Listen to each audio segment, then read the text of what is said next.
Boa noite, meu nome é Samuel Fagundes, do curso de História da PUC Campinas, e eu pretendo expor hoje uma aula falando sobre o início do tempo saquarema do regresso conservador, do período da regência, situado mais ou menos entre 1840 e 50, que vai fazer com que a população negra em geral, principalmente escrava, perca muito do seu poder, e que nós vemos muito hoje na última fala do ministro Fux, do Supremo Tribunal Federal, do racismo histórico, que a própria configuração histórica do nosso país, como se deu, acabou levando a uma certa queda da participação que os negros têm em geral nas instituições. Nós vemos isso até hoje, por exemplo, com a falta de uma ministra negra no STF que tanto pedem e até agora nunca se deram, né?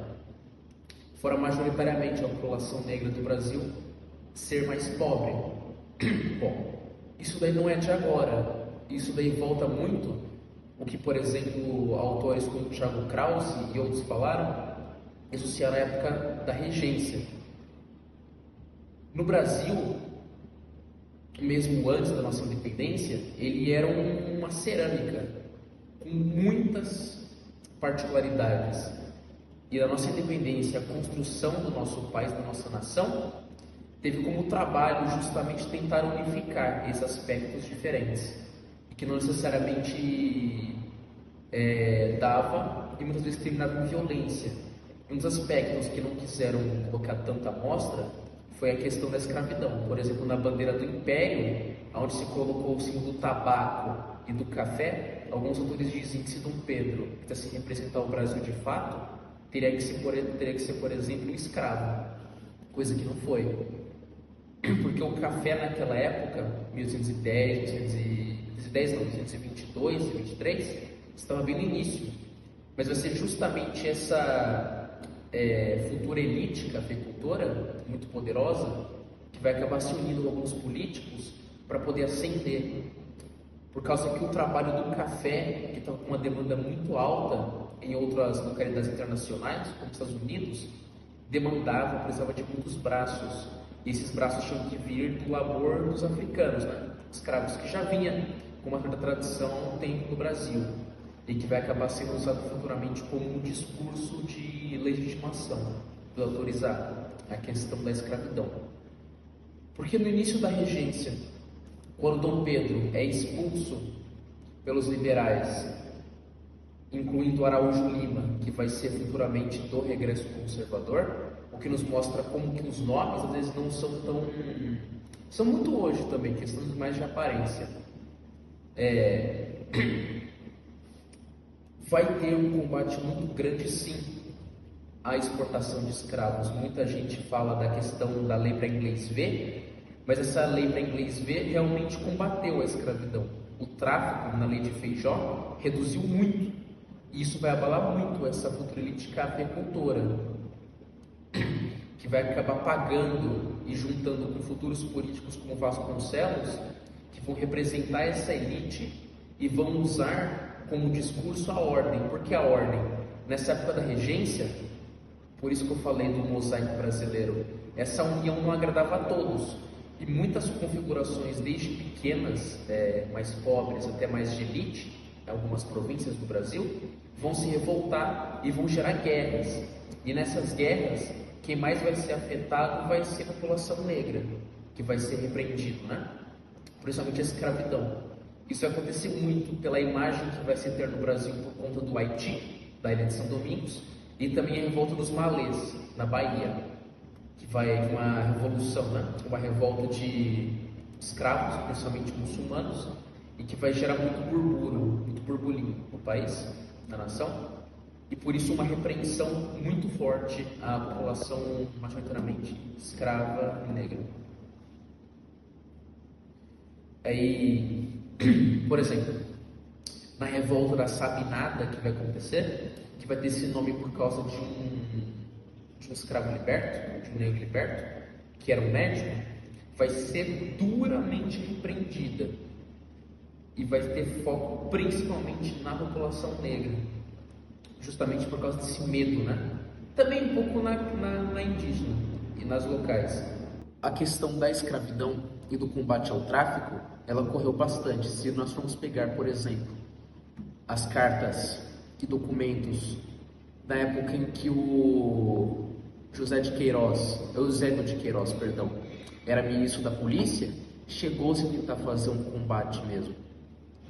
Porém, não vai conseguir ser efetivo, e muito disso vai ser porque essa elite nascente não queria isso daí, obviamente, porque iria voltar nos bolsos deles.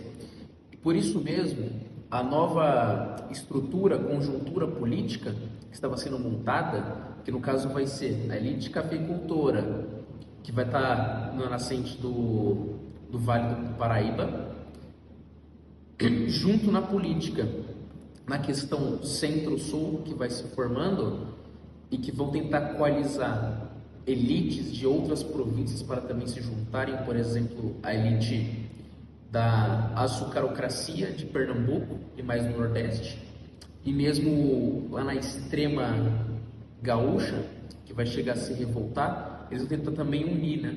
Mas daí mais através da conquista. Bom, essa nova conjuntura do que vai ser chamada de regresso conservador por eles próprios, do partido da ordem justamente que eu disse antes das revoltas. Eles vão querer acabar com essas revoltas e voltar à normalidade. Só que muitos historiadores perceberam que esse discurso não é só da ordem, mas que vai ser um certo regresso na concepção da volta massiva da escravidão, que aos poucos eles vão querendo abolir a lei de tráfico, dizendo que ela era ruim para os nossos costumes, dizendo que ela atrapalhava os negócios, e principalmente uma defesa da escravidão, que vai ser feita pelo Bernardo de Vasconcelos, que ele vai falar que a escravidão ela é digna, porque ela ajuda a nossa economia, ela é afeita aos nossos costumes, que já vêm desde muito tempo, e ela, na verdade, ajudaria até os próprios africanos, que melhorariam de condição, né? Saindo da barbárie e trazida para a civilização. É claro que isso eram discursos, não necessariamente eram aprovados por todos. Mas como essa nova conjuntura já era muito forte, era meio que inevitável a formação dela. Mesmo, por exemplo, o padre Feijó, que estava na regência na época mais liberal contra a escravidão, também vai chegar a se aliar mais a essa conjuntura. E com a saída do regente Feijó e a subida do Araújo Lima, é aí que vai se consolidar de vez o regresso conservador, em que eles vão querer ampliar, né, as imagens do centro-sul, de uma nova elite, aristocracia açucareira, junto com a imagem de um novo ideal, né, das bases das elites brasileiras, junto com a teoria, né, das elites de superioridade, aliado com suas propriedades, que seriam os escravos. Por isso que a imagem dos negros, mas principalmente dos africanos, já que havia negros libertos, vai ficar muito subalterna. Eles vão ser jogados totalmente de escanteio, pois a imagem que vai se pegar na época da regência do Araújo Lima, embora ele fosse taxado primeiramente de liberal pela expulsão do Pedro I, ele vai querer aumentar a imagem da monarquia, né? Porque mesmo com a subida do Partido da Ordem, eles não vão conseguir resolver, vão ter muitas revoltas pipocando em todos os lugares, e daí grandes repressões, né? Como eu disse, vão focar mais na população escrava liberta. Então eles vão precisar da imagem do rei, da imagem de um monarca, para o restabelecimento da ordem, né? Ideia contraditória, que é um deputado que antes era liberal e agora está enaltecendo, né, os símbolos da antiga monarquia e até mesmo do absolutismo, como o beijamão, né, em que o rei ficava numa localidade e vinham vários dos seus súditos, vindo um de cada um para beijar a mão do rei, né, na questão de pedir bênção, desde os reis taumaturgos, lá longe, com Mark Bloch, que vai retornar aqui. E aí podem me perguntar do porquê que essa discussão ela é importante, do porquê falar disso é importante. Ora, porque até mesmo hoje nós temos uma população majoritariamente africana, né? E muito miscigenada. E ela é excluída do nosso país, das nossas instituições. Por isso que é importante, para a gente poder dar luz a esses que não tiveram.